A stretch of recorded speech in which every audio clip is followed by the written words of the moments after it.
Glória a Deus, graça e paz da parte do Senhor e Salvador Jesus Cristo.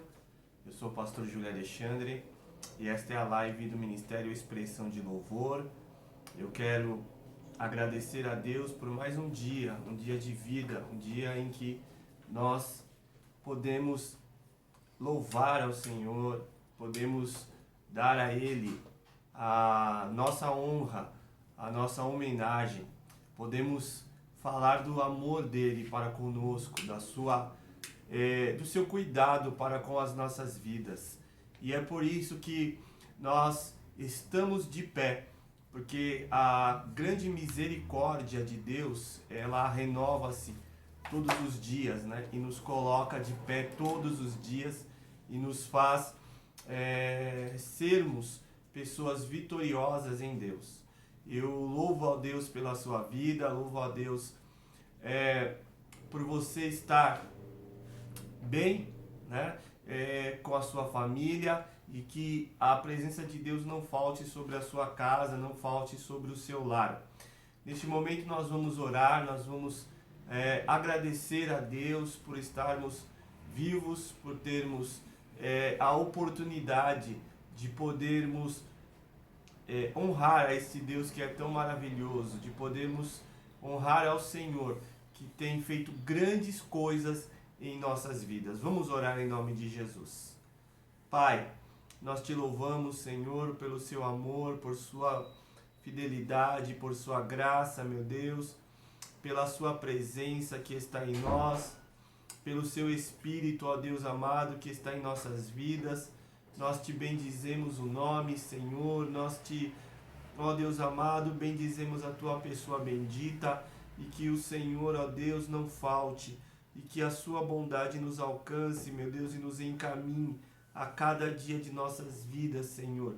Nos fortaleça desde já, Senhor amado, pelo seu Espírito. Renova-nos, Senhor amado Deus, segundo a sua bendita presença. Nos encoraja, Senhor amado, a vida. Nos fortaleça, meu Deus, para a glória e para a honra do seu santo nome. Nós te pedimos em o nome de Jesus Cristo, ó Deus, que o teu Espírito, ó Senhor, venha nos fortalecer, venha nos guardar, venha nos proteger, hoje e sempre, meu Deus, em nome de Jesus. Amém. Glória a Deus. Eu estou nessas 3 lives, a primeira sábado e agora essa primeira de domingo, né? E depois das 18 horas eu estou falando sobre um texto da palavra de Deus, que é Mateus capítulo 4, sobre a tentação de Jesus, né? E eu quero voltar a falar sobre esse texto, fazer uma breve reflexão sobre esse texto que é tão importante para a nossa fé. Então eu peço que você abra a sua Bíblia em Mateus capítulo 4 e nós vamos ver 3 versículos. O versículo 5 ao versículo 7 de Mateus capítulo 4. A palavra de Deus diz assim: Então o diabo levou a cidade santa até o ponto mais alto do templo e disse: Se você é o filho de Deus, salte daqui, pois as escrituras dizem: Ele ordenará a seus anjos que o protejam. Eles o sustentarão com as mãos, para que não machuque o pé em alguma pedra. E finalmente no versículo 7 diz: Jesus respondeu: As escrituras também dizem: Não ponha à prova o Senhor, seu Deus. Há um histórico aqui.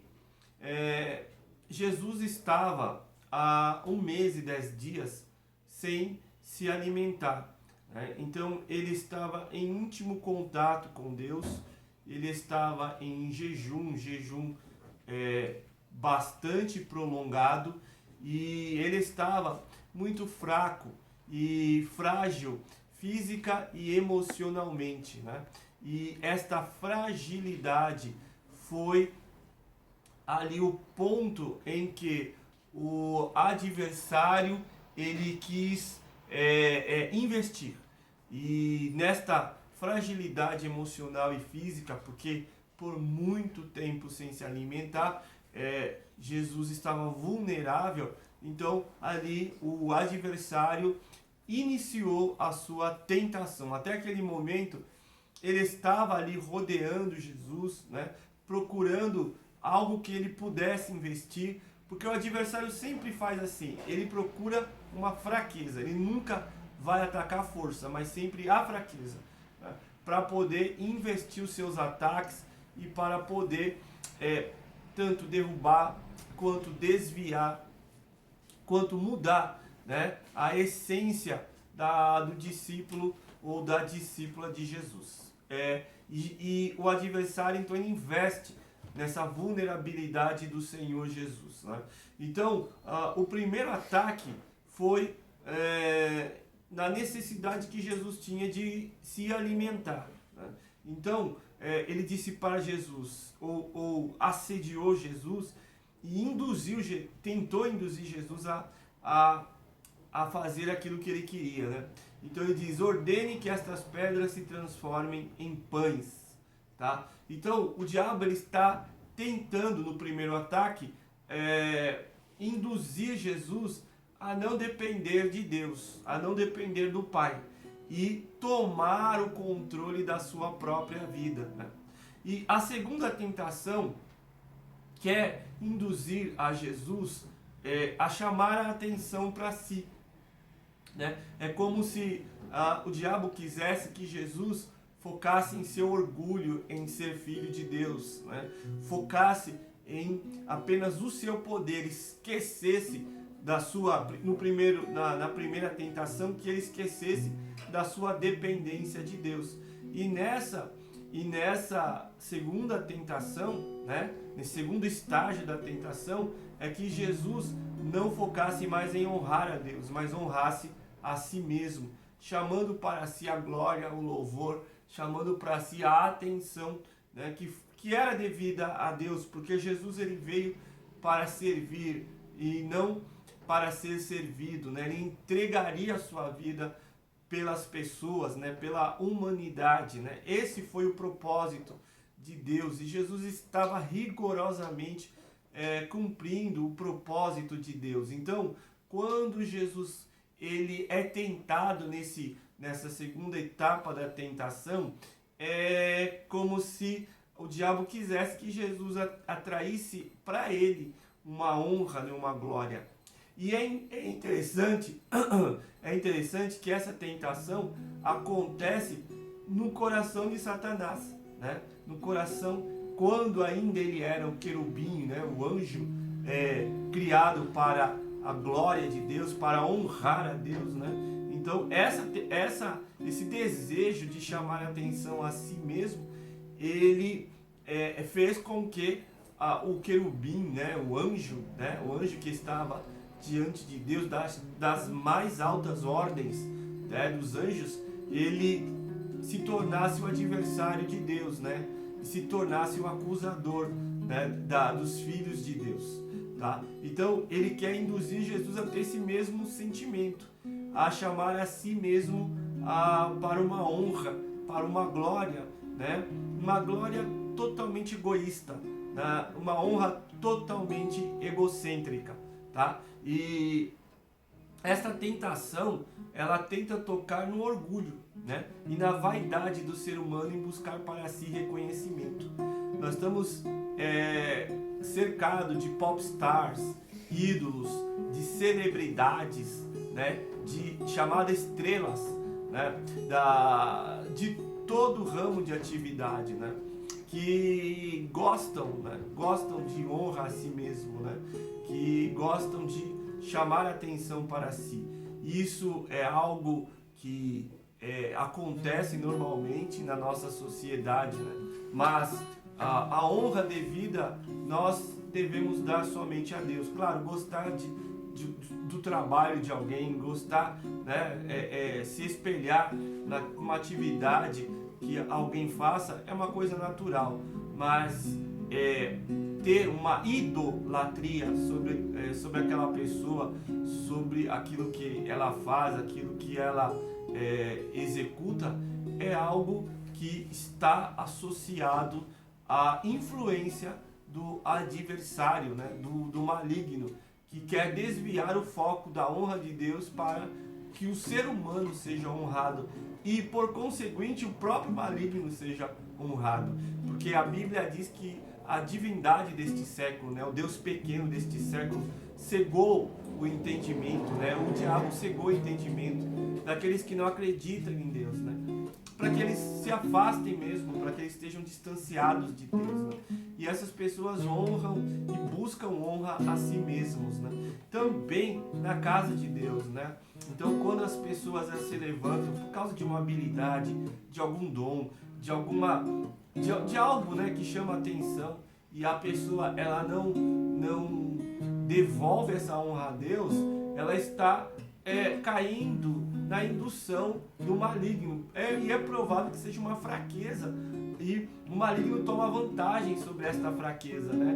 Então você deve ser honrado, você que é a pessoa que vai fazer a diferença, e você está a resposta, você é a pessoa que vai mudar o mundo e tudo mais, né? Então a pessoa fica meio vaidosa, né? Fica meio orgulhosa de si própria, e ela acaba não glorificando a Deus, né? Ela acaba não buscando mais a honra que é a Deus. Ela chama a honra para si mesma, para si mesmo, né? O tentador, ele estava tentando induzir Jesus, né? As pessoas, é como se ele dissesse, as pessoas vêm a este lugar para adorar o Pai.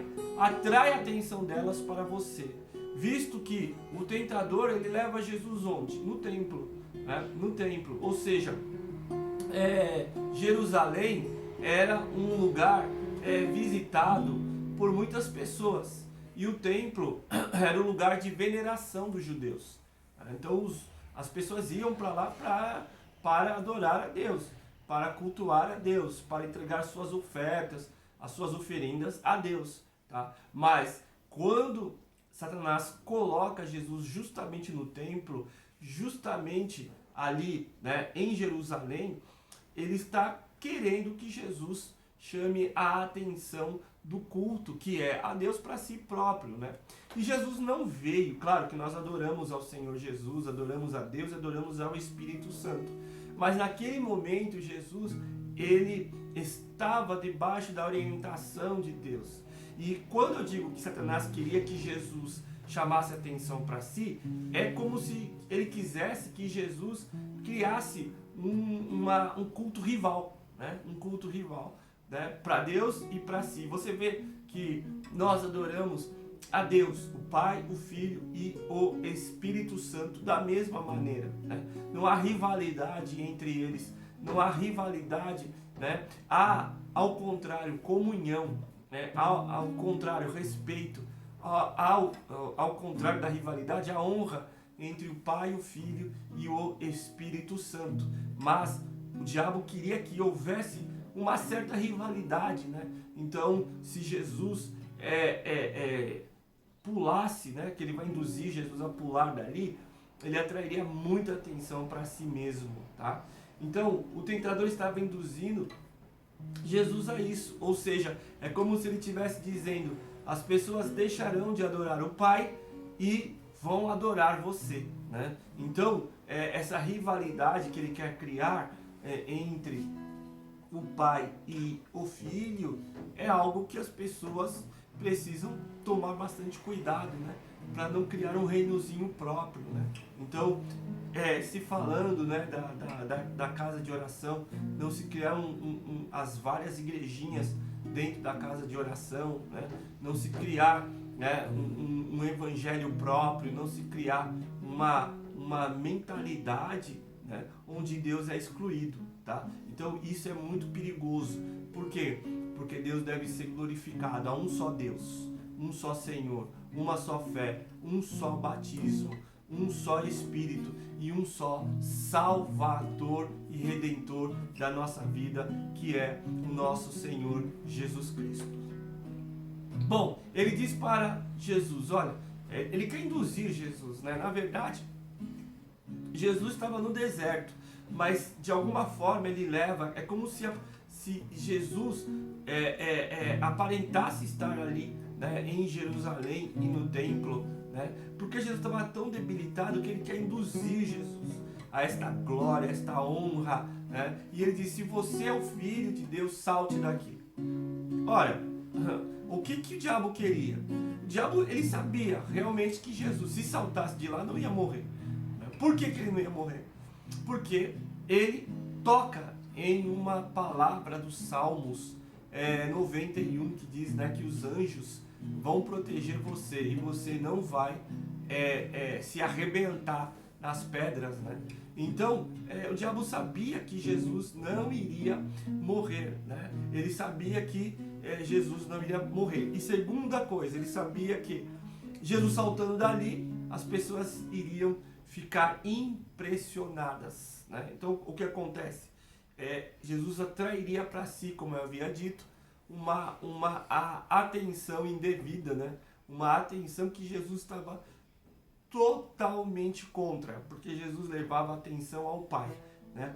Em muitas passagens Jesus diz que ele veio para honrar ao Pai. E essa glória, né, essa palavra glória, ela quer dizer também tornar alguém famoso, tornar alguém conhecido, né? Então Jesus, ele queria que o Pai fosse conhecido, assim como o Espírito de Deus quer que o Filho seja conhecido, né, seja afamado, né? Assim como o Pai quer que tanto o Filho quanto o Espírito seja conhecido e afamado, né? Então não há espaço para rivalidade, não há espaço, porque a essência de Deus é uma só, né? Então o tentador, ele quer fazer isso, né? Então o tentador, ele quer induzir a Jesus algumas coisas que eu quero refletir com vocês nesta tarde de domingo, né? Ele diz assim: prove para você, né? Pule daqui e prove para você se o Pai o ama ou não, né? Então ele quer colocar em questão o amor do Pai por Jesus, né? Isso é muito, tem que ser, muito complicado. Por quê? Porque muitas vezes, ao passar por uma dificuldade, o que vai ser contestado é se Deus me ama, se Deus ama você, né? Se Deus realmente ama as nossas vidas. Mas nós precisamos notar uma coisa, como eu havia dito na primeira pregação: a nossa confiança não está naquilo que Deus faz, mas na pessoa de Deus. E o Senhor é aquele que ama você, é aquele que está ao seu lado em todo o tempo. Sim, Deus ama você em toda a situação, nas difíceis, nas fáceis, nas do choro, nas do sorriso. Deus continua a te amar. Mas ele queria que Jesus pulasse dali, provando se o Pai o amava ou não, né? Se o amasse, ele ia o livrar. Se não amasse, ele iria morrer, né? Então, assim, a segunda coisa, as pessoas ficaram impressionadas com o seu salto, né? Então, causaria impressão somente humana, né? Somente humana, somente uma impressão natural. Ele saltou dali e não morreu, né? Então ele deve ser alguém especial para não morrer. Atrairia uma atenção humana, e não é isso que Jesus queria. Jesus queria levar o reino, né? Inaugurar o reino, né? Fazer com que as pessoas se tornassem súditas de Deus, né? Porque se há um reino, há um rei, e se há um rei, há os seus súditos, né? Então, ser discípulo de Jesus, discípula de Jesus, é ser súdito, né? E súdita do rei, do reino, do rei, dos reis e senhor dos senhores, né? Então, a terceira coisa, assim, se você pular, você vai chamar a atenção das pessoas para você, né? Outra vez eu estou dizendo isso porque é o que o diabo quer induzir Jesus a fazer, né? Então, o diabo está induzindo Jesus ao suicídio, tá? Para que ele, se ele não morre, então ele prova a si se é de fato o Messias, né? Então você vê que as tentações são bem sutis, né? Ele quer que Jesus, de alguma forma, prove para si se há o Messias de verdade ou se é mais, porque havia muitos Messias, né? Antes de Jesus houve muitos Messias, depois de Jesus houve muitos Messias, né? Ou seja, aqueles que eram enviados, que se achavam ser enviados por Deus para libertar os judeus do domínio dos romanos e tudo mais, né? Inaugurar um reino de Israel, né? Então havia muitos Messias, mas ele queria que Jesus de fato provasse para si se era de fato o Messias, né? E ele queria também que Jesus focalizasse o seu próprio ego, né? E não a humildade, ou seja, ele queria que Jesus focalizasse o ego e não a humildade. Isso é muito importante. Por quê? Porque quando nós olhamos para nós mesmos, nós queremos focalizar o nosso próprio ego, né? Nós gostamos de nós. Isso é algo bom, mas quando você gosta de você excessivamente, você acaba olhando mais para o seu ego do que sendo humilde, né? Então quem é egocêntrico acaba não obedecendo a Deus de nenhuma forma, né? Acaba não obedecendo ao Senhor em nenhum momento da sua vida. Por quê? Porque é egocêntrico. Uma das características do diabo é que ele é egocêntrico, né? Ele olha para si, ele olha somente para o seu plano, e aquele plano dele, né, fracassado, aquele plano já destruído desde o início, né, ele insiste ainda nesse plano. Por quê? Porque é egocêntrico. E todas as pessoas que são egocêntricas caem no mesmo perigo de se tornar inimigos de Deus, adversários de Deus, né, rebeldes ao que Deus quer, né? Então, ele diz para Jesus, ele ordenará aos anjos que o protejam, né? Então o diabo, ele tira a palavra do Salmo 91 do texto e quer manipular essa palavra para induzir Jesus a fazer o que o diabo quer que Jesus faça, tá? Então isso é um perigo, porque quando nós, né, tiramos as palavras da Bíblia do texto, né, nós corremos o risco de fazer com que nós e outras pessoas que nos seguem a ir por um caminho bastante perigoso, né? Porque muitos líderes religiosos criaram, né, seitas a partir de uma falsa interpretação ou de uma parcial interpretação da palavra de Deus, né? Então pega o texto fora do contexto, usa-se esse texto como um pretexto e aí forma algo que vai trazer um prejuízo para a vida espiritual das pessoas, às vezes para as vidas físicas das pessoas, para a vida emocional destas pessoas, né? Quantas falsas profecias, quantas falsas revelações, né? Quantas falsas palavras foram ditas em nome de Deus, né? Por quê? Porque são falsas ou parciais interpretações das Sagradas Escrituras, né? Então, quando Satanás se utiliza, ele pega, ele pinça lá aquilo que ele quer pinçar e ele se utiliza daquela palavra para induzir Jesus a pular lá do alto do templo, tá? Então, Jesus, né, eu quero falar sobre isso, Jesus, ele responde à altura, né? Para a derrota do diabo, Jesus, ele também se utiliza da palavra, ele diz, as Escrituras também dizem, não põe à prova o Senhor, o seu Deus, né? Jesus responde algo como assim, ó, o Pai não precisa provar nada para mim. Então Deus não precisa provar nada, né? Só o fato de Deus chamar a você e a mim é o fato do amor de Deus, né? E esse amor, ele foi refletido, né, a partir da morte e da ressurreição de Jesus Cristo. Deus não precisa provar nada para ninguém, ele é Deus. E simplesmente, né, se ele tem até uma canção que canta, né, se ele fizer ou não fizer, ele continua sendo Deus. Isso é fato, né? Deus não precisa provar nada para ninguém. Deus é Deus, continuará sendo Deus, o Deus de amor, de graça, de perdão e de misericórdia. Também é como se Jesus dissesse ao diabo, não preciso me arriscar para provar que o Pai me ama, né? Eu não preciso me colocar em uma situação de risco para provar o amor de Deus por mim, né? Então, isso como quando as pessoas falam assim, eu desafio você a crer, eu desafio, não. Deus te ama, Deus te ama. E você não precisa provar nada para atrair a atenção do amor de Deus, né? Deus ama você e ponto. E a coisa mais linda que há é que Deus foi quem deu o primeiro passo nesse amor. Não foi você, né? Jesus falou uma coisa importante, ele falou assim, você não me escolheu, eu que escolhi você, né? Então, Jesus te escolheu, Deus ama você, foi Ele quem deu o primeiro passo, né, para este amor. E o amor é uma entrega, né? E Deus entregou o que Ele tinha de melhor, né, para mudar, salvar, libertar, transformar a sua vida, né? Então, é como se Jesus dissesse assim: minha confiança não está no que o Pai faz ou não faz, em si, e sim em sua pessoa. Então a confiança não estava no que Deus podia fazer, né? Ah, Deus pode me livrar se eu pular daqui, né? Deus pode me guardar se eu saltar daqui.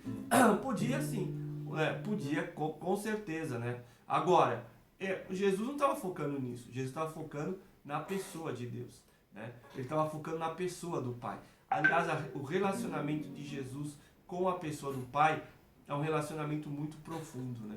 E quem ama, ama, né? Quem ama, ama. Já pensou se as pessoas te amassem somente por aquilo que você poderia dar? Então isso não é amor, né? Isso não é amor. Então a relação de Jesus é uma relação que tem que nos chamar a atenção, né? Ele ama o Pai e ele ama o Pai por aquilo que o Pai é, né? Por aquilo que o Pai é, né? O Pai é um Pai de amor, é um Pai de cuidado, né? É um Pai que o ama. Então isso para ele já basta, né? E para nós também já deveria bastar, né? Se nós buscamos a presença do Pai, nós temos que buscá-lo por aquilo que Ele é, por aquilo que Ele é em nossas vidas, né? Então é como se Jesus dissesse: olha, tentar o suicídio para chamar a atenção do Pai é duvidar do amor e cuidado dele por mim, né? Então muitas pessoas que estão em um estado de vulnerabilidade podem encontrar outras pessoas que vão se aproveitar disso e vão induzir as pessoas para o erro, para um caminho errado, para um caminho incorreto, né? Então nisso nós devemos ter um bastante cuidado, né? Para não sermos induzidos ao erro, porque estamos naquele momento em estado de vulnerabilidade. Você vê que o adversário quer conduzir Jesus ao suicídio, à morte, por Jesus estar no estado de vulnerabilidade, está fragilizado, não comeu 1 mês e 10 dias sem comer. Então, ele quer levar Jesus a esse estado, né, ao suicídio por conta desse estado de vulnerabilidade. Mas nós temos que estar alerta, porque nós não podemos cair, né, na artimanha do adversário. Enquanto nós estivermos ouvindo a voz de Deus, o adversário não pode nos induzir, né? Então, cuidado quando você estiver vulnerável, quando você estiver num estado de fragilidade, para não ser induzido por alguém, né, que pode ser levado até pelo próprio diabo a levar o seu caminho para um caminho de destruição e de morte, né? Então, é como se Jesus também dissesse: Satanás, se eu der atenção ao que você me fala, deixarei de focar nas orientações do Pai, né? Porque Jesus, ele sabia que quando Jesus citou o versículo, né, que diz uma coisa que não tentarás ao Senhor seu Deus, Jesus estava lembrando daquilo que Moisés ele havia passado com algumas pessoas rebeldes, né, algumas pessoas egoístas, né, lá num lugar onde até Moisés chamou de Massá, Meribá, né? Então, está escrito assim: Moisés chamou aquele lugar, né, lugar onde houve uma confusão lá entre as pessoas, né, que tinham saído do Egito, né, os israelitas e outras pessoas que estavam ali no meio, que tinham saído do Egito. Moisés chamou aquele lugar de Massá, ou seja, um lugar de confusão, né, um lugar onde havia confusão ali.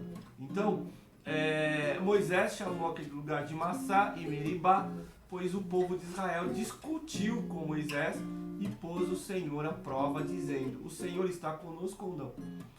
Olha a dúvida que Satanás quer induzir Jesus a ter, né? E que o povo de Israel passou por ela, né? Deus está comigo ou não? Então prova se Deus está comigo ou não, né? No caso deles lá era sede, né? Estavam com sede. Então o Senhor providenciou água para eles, né? Não para provar que ele que estava com ele, né? Mas para que aquelas pessoas elas pudessem pensar: onde vocês estão colocando a sua credibilidade? Onde vocês estão colocando a sua confiança, né? Então, nessa prova Jesus não cai, né? Porque ele sabe que o Pai está com ele, que o Pai está direcionando a vida dele, né?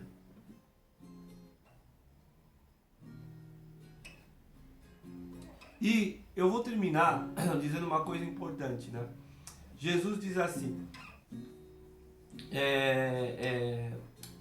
vou voltar, está escrito também, né? Lá no livro de Deuteronômio, está escrito assim, não sigam nenhum dos deuses das nações vizinhas, pois o Senhor é um Deus zeloso. Não ponham à prova o Senhor, seu Deus, como aconteceu lá em Massá. Então, não irritem a Deus com atitudes inconsequentes, né? Querendo, sabe, murmurar. E a palavra murmúrio, né? A palavra murmúrio é reclamar de Deus, reclamar do próprio Deus, é colocar em dúvida se Deus ama mesmo. Então, uma pessoa murmuradora é uma pessoa que está querendo colocar, assim, Deus me ama, Deus te ama, né? Onde está teu Deus então? Se você está passando por isso, onde está teu Deus? Cadê o amor de Deus? Só que Deus ama você, né? Então, contestar o amor de Deus é desconfiar da pessoa dele, né? É não ter confiança em que Deus realmente ele cuida de você, tá?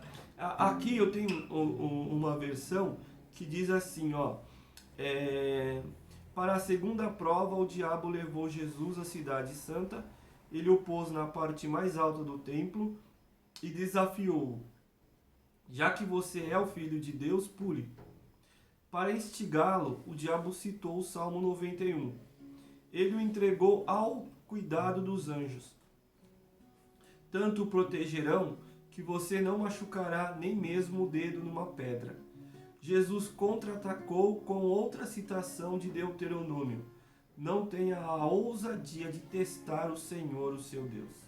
Então fazer testes com Deus, né?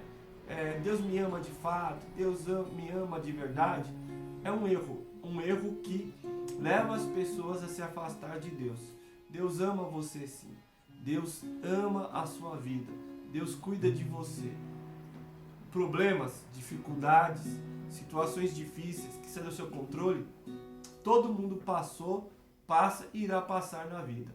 Mas o amor de Deus permanece sobre você. O cuidado de Deus permanece sobre a sua vida. Deus ama você, Deus cuida de você, Deus está com você. Mesmo vulnerável, Jesus não se deixa influenciar pelo assédio do diabo. E eu termino aqui essa reflexão dessa tarde. Mesmo vulnerável, Jesus, ele não se deixou influenciar pelo assédio do diabo. Não se deixe também influenciar pelo assédio do adversário. E especificamente nesses momentos, né, de dificuldade que nós estamos passando. Nós, seres humanos em todo o mundo, nós estamos enfrentando esses momentos de dificuldade. E é neles que o adversário tem investido para fazer com que nós não foquemos em Jesus Cristo, no amor dele por nós, no cuidado dele pelas nossas vidas. Mas se você é discípulo, se você é discípula, saiba de uma coisa: o Senhor está com você, ele te ajuda, hoje, amanhã e sempre, em nome de Jesus Cristo. Vamos orar ao Senhor. Pai, nós colocamos e apresentamos esse livro de oração, apresentamos, Senhor, diante de Ti, que o Senhor abençoe, que o Senhor derrame as suas copiosas bênçãos, que a sua presença esteja conosco e nos ajude a caminhar, ó Deus, em todo o nosso dia a dia, meu Pai, para a glória do Senhor. E que nós saibamos que o Senhor está conosco e nos ajudará em todo o tempo, Pai. Guarda-nos, Senhor, conforme o Teu Espírito, Senhor, nos traz, e abençoa-nos, Senhor, nessa rica bênção, Pai, em nome de Jesus. Glória a Deus. Deus abençoe a todos e todas. E nós vamos terminar Mateus capítulo 4 às 18 horas, na nossa segunda live do domingo. Que Deus abençoe a todos e todas. Graça e paz, graça e paz. Deus abençoe em nome de Jesus.